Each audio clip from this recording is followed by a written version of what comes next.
lengthy career as those guys. A.J. Brown's talk is still, and it's one of the most talked about players now in this offseason here, even with free agency and all the stuff that's going on. Before I get to some of the news in the NFL, I mean, it really is now that the player wants out, and it looks like the Eagles are jumping through hoops. After what we saw with Jalen Waddle, I mean, Jalen Waddle just got basically a 1 and a 3. I mean, A.J. Brown, is that the price tag for him in your opinion? Do you think he would warrant a 1 and a 3? Isn't he a better player than Jalen Waddle? Absolutely. By a mile? By a mile. I like Jalen Waddle's okay. Jalen Waddle's not. I mean, A.J. Brown's a man. Like, it's got to be a minimum 1-2. 1-2. Yeah, and I'm just looking. I'm calling Mike Vrabel every day and go, Mike, when do you want to get serious? When do you want? I mean, Romeo Dobbs, really? That's what you're doing? You got a team that's right there, and you're going to come back to try and win a Super Bowl, and your upgrade is Romeo Dobbs? I want to read you something, Jason. I got another because I asked yesterday. Oh no, you got. No, this was yesterday though. This was a friend of mine up in New England, and he said nobody can contact them until June 1st. That's what Howie has recommended to all, that they're not going to do anything until June 1st. Teams are going to stay in touch, and as many as 4 or 5 teams right now that he knows of that are in a conversation for potentially going after A.J. Brown. Obviously, the cap would be lesser. Instead of 43, it'd be somewhere around 17 million. So it would be a lot less to take on. Do you believe he starts the season in Philadelphia, or do you think he starts the season somewhere else this coming year?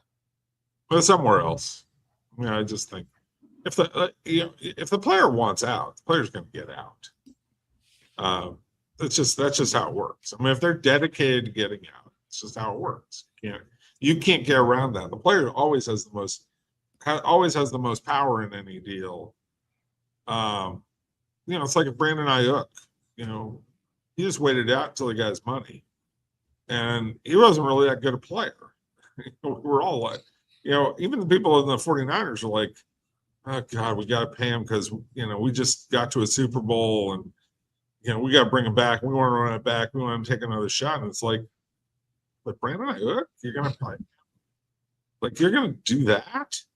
And they did. They fell into the trap. They fell into the trap of overpaying a guy because they thought they were like this close to winning a title. And they weren't. And a lot of that's injuries, of course, not stuff you can control. But one of those injuries was Brandon Ayuk. So, you overpay. Again, the player is willing to wait it out and put the screws to the team. The player is going to get what the player wants in almost every case. That's just how it works in the NFL. I mean, T.O. Go back and replay the T.O. saga in Philadelphia. What happened? He got out, right? Yeah. If the player is willing to make the team uncomfortable, this player will get what he wants. Now the player will suffer as a consequence in the long run. His reputation will take a hit. Teams will trust him less. But he's going to get a job. That's when he's in the prime of his career. A.J. Brown's going to get a job somewhere, probably New England, where they, Mike Vrabel knows him. I want to read you this here, and you tell me your takeaway on it. And I'm not going to go through this extensive list here with you, bud. So the Miami Dolphins this year, on their cap, $50 million for Tagovailoa, $28.3 for Hill, Jalen Waddle now $26.3. Ramsey's 20.9. Go down the list. There's 1, 2, 3, 4, 5, 6, 7, 8, 9, 10, 11, 12, 13, 14, 15, 16, 17 guys that are going to equal up to $175 million on their cap this year alone. I mean, Jason, I get it. It's 301-2. But yeah, it's hard. They don't have any. Well, they're not going to win. Okay, unless Malik Willis turns into God, right? Okay, and and to quote the great Chili Davis when talking about Dwight Gooden, he ain't God, man.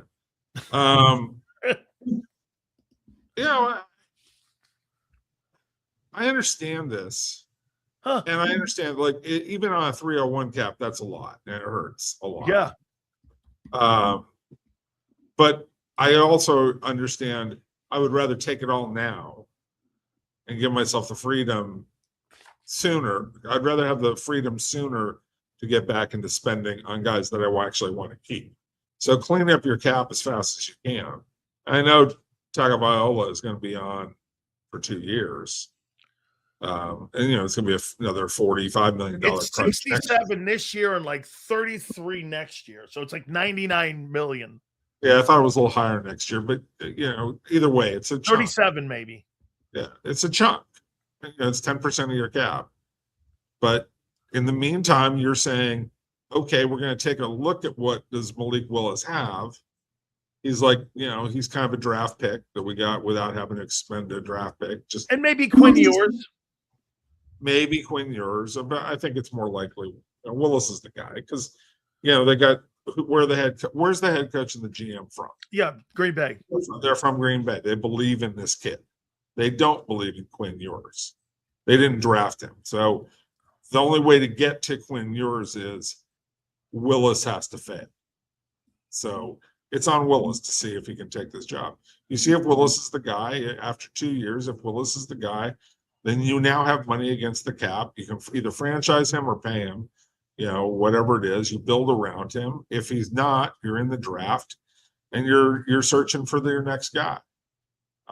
They're positioned to once again take a look at what do they have at quarterback over the next couple of years, because that's what they spent the last 5 years doing with Tua, is trying to find out if they have the guy. They found out they don't have the guy. So you got to go back and you got to try and find the guy. That's how it works. Jace, here's the moves here. Check this out here. So Trent McDuffie signs that enormous deal. Jalen Watson signs a 3-year, I think, $51 million deal. Cam Curl got a really strong re-sign. They re-signed Higbee. They're really going in for it, aren't they? The Rams, are the Rams the best team right now so far, what we've seen in free agency? Drafts coming up. Always hit or miss. We'll wait and see how that turns out. But they know that this is Stafford's last year, man. This might even be Sean McVay's last year for a while. He may take a break after. I know he's only 40. But he thought about it. Look, he thought about it. What was it after the first Super Bowl? And, that's right. and seriously wanted to get out. He'd be great on TV. We all know that. He's got great energy, great enthusiasm. The money started, unfortunately, I think the money is dried up a little bit, unless you're Tom Brady and you're Fox and you've got some kind of investment. But, McVay's there. I'll say this, if they win a Super Bowl, McVay's marketability will never be higher to get a TV job. Right? Yeah. Great. Because all of a sudden he's 2-time Super Bowl winning coach Sean McVay. And he's 41. So he can go in and get $15 to $20 million a year as a TV analyst, even though those jobs are starting to dry up. Who do you think is going to have a tougher job rebounding and getting back on top? Do you think it's going to be the Kansas City Chiefs, or do you think it's going to be the San Francisco 49ers? It's a good question.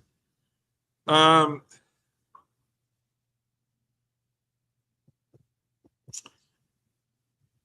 you just talking about 1 year, or are you talking about like the next 5? I'm talking about 1 year here. I'm talking about 26. Like, if you had to bet on my problem with the 49ers, my hesitation with the 49ers is Kittle's is, he's coming back from a pretty bad injury. Yep, right? He is. He may not be ready for the opening part of the year. But they have better stars than Kansas City has right now, in terms of beyond the quarterback. I think that Kansas City's stars beyond the quarterback are non-existent. Yeah.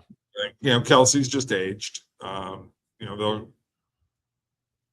it's going to have a really nice wedding this offseason. Mazel. Let's, Yep. Shalom. We're open for the best, pal. Absolutely. Absolutely. You have a great life coming up. I can just tell you. Okay. Break the glass.